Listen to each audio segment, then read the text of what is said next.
Michael Phelps, Michael Jordan, John Lennon, Agatha Christie, Walt Disney, even Mozart all have at one point in their lives been said to have had dealt with attention deficit and hyperactivity disorder. It's one of the most studied and yet least understood conditions in the adolescent. It's something that can be frustrating for parents, it can be frustrating for the teachers, and it definitely is going to be frustrating for the child as well. Now, we all know there's medications out there that millions of people are taking for this disorder. But like all medications, there's a benefit-risk analysis that needs to be weighed. This is because, like all medications, they come with some risks that there might be some negative side effects. Now, some authorities even call these medications more harm than good. That debate's not going to be the focus of this video. Rather, I'm going to cut through all the debate on the safety and effectiveness of the medications and rather focus on how you might be able to help yourself or your child or a loved one with their ADHD symptoms through simply looking at nutrition itself.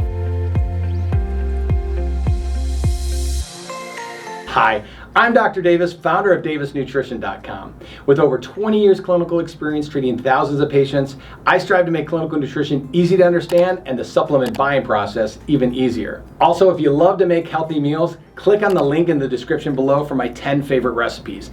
It's a great starting point for anyone for healthy eating that'll help you create fast and delicious meals that are good for you and your family's actually going to love. Now let's talk a little bit about ADHD. As many of you know, ADHD is not only diagnosed in children, but it's also diagnosed in adults. Now, throughout my years in practice, I found that there are about 5 nutritional hacks that have helped reduce or eliminate ADHD symptoms in many of my patients, whether they were adults or children. So hang on as I run through each of these nutritional hacks and why one or more might be beneficial for you. Nutritional hack number 1, adding in an omega-3 fatty acid. Omega-3 fatty acids are responsible for a vast array of metabolic activities within your body. Omega-3s are critical for cognition and optimum brain function, most notably. But the great thing about omega-3s is they're one of the most researched supplements concerning ADHD. In fact, there's been 2 separate meta-analysis studies that have found that omega-3 fatty acids had positive effects on hyperactivity, attention, and impulsivity. So there's a few important things to note about omega-3 fatty acids before you start taking one. If you're going to supplement with omega-3s, the best way to get one is through a fish oil, which can kind of sound a little bit gross for some folks. The whole idea of just taking spoonful and spoonful of fish oil, it sounds pretty gross. You can do that, but most people don't want to do that. So what I recommend is getting a liquid capsule form. Now keep in mind, the quality of what you get really matters. Anybody can squeeze a fish and get oil, but that doesn't necessarily mean that that oil is going to be good for you. Some fish come from fish that are grown in fish farms.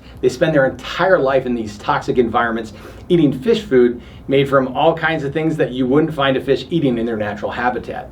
If you extract the oils from these fish, they're likely going to have a much higher toxicity level. When you couple that with the fact that they're raised in a confined area with hundreds, if not thousands and tens of thousands of other fish, they're likely going to have an even higher level of toxicity. See, the key here is you don't want to steal from Peter to pay Paul. You don't want to get the benefits of the omega-3 fatty acid while also giving yourself concentrated toxins at the same time. The question is, what's the solution? What do you do? Well, what you're going to want to do is look for a supplement made from a fish that was freshwater caught, and it's going to say that right on the label. And what you're also going to want to find is one that is a fish that has a small life cycle or is a small fish, something like an anchovy or a krill.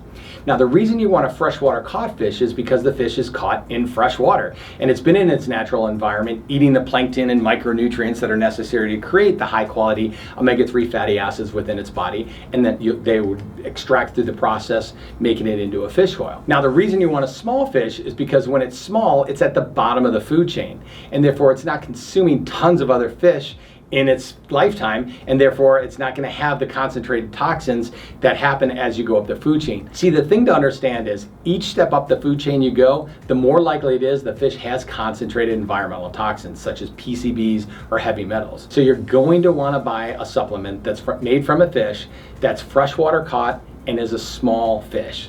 Make sense? Now, it's not only about getting a fish oil that's a small fish caught in open waters, you're also going to want to look at the company that's you're buying it from. You're going to want to make sure that that company has gone through the process of distilling it to remove any of the harmful contaminants that may have passed through. Cheap omega-3 oils that you're often going to find in things like grocery stores or big box stores may be from a manufacturer that didn't go through this process simply to save money, so you still may be getting those contaminants in your fish oil. You need to read the label and make sure that it was distilled to remove these. Finally, when buying a omega-3 fatty acid, one of the things you want to do is make sure it has on the label this seal.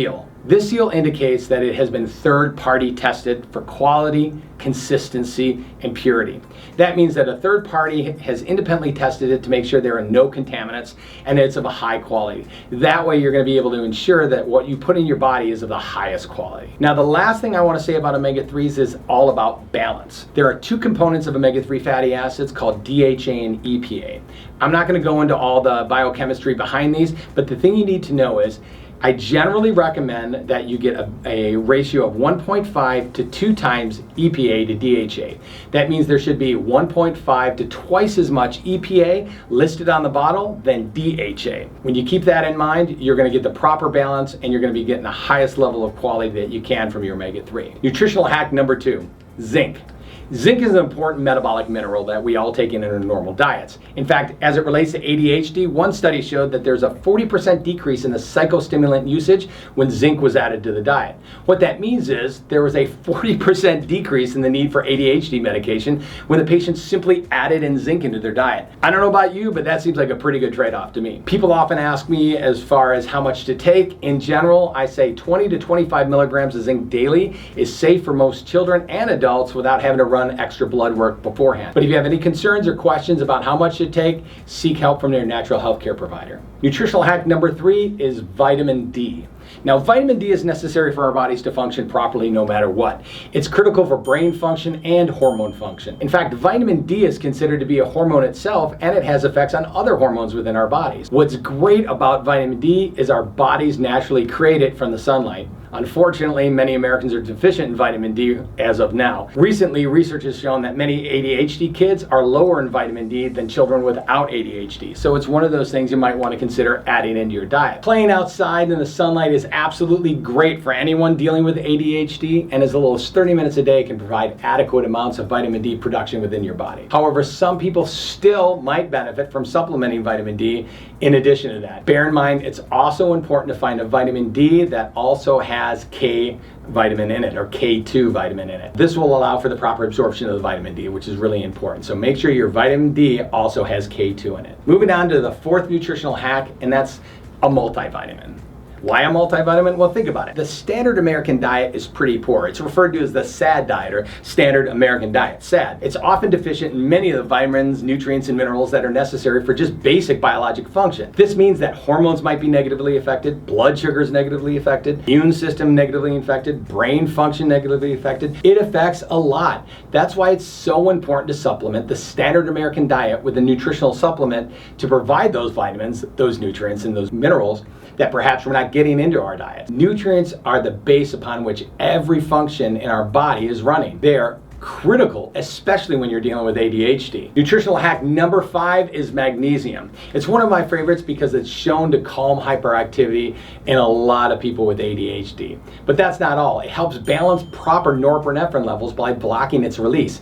It does this in a way that's very similar to the stimulant medications, except unlike stimulant medications, magnesium is naturally occurring in our food and we're supposed to be having it in our diet. Adding magnesium has been one of the most profound changes I've seen in all of my patients with ADHD, and it's the first nutritional hack that I recommend for all of my patients because of how safe and effective it is. Now, I said I was only going to do 5 hacks, but I'm going to actually throw in a bonus hack that's primarily for adults: acetyl L-carnitine and phosphatidylserine. These are 2 things that have shown promise with removing brain fog and increasing focus and concentration. Acetyl L-carnitine and phosphatidylserine are derived from fatty acids that play an important role in what we call cell signaling. Again, I'm not going to get into all the biochemistry behind it, but a few small studies have shown that there are positive outcomes for focus. And in practice, I've seen it just have a great response in adults, but not so much in children. So at this point, I just recommend it for adults. So there you have it. Those are the 5 simple nutritional hacks for ADHD. If you like this video, please hit the subscribe button. It's a free and easy way for you to know when the next video is coming out, and it allows us to keep putting out educational information just like this. Now, if there's a topic that you'd like to see me cover in future episodes,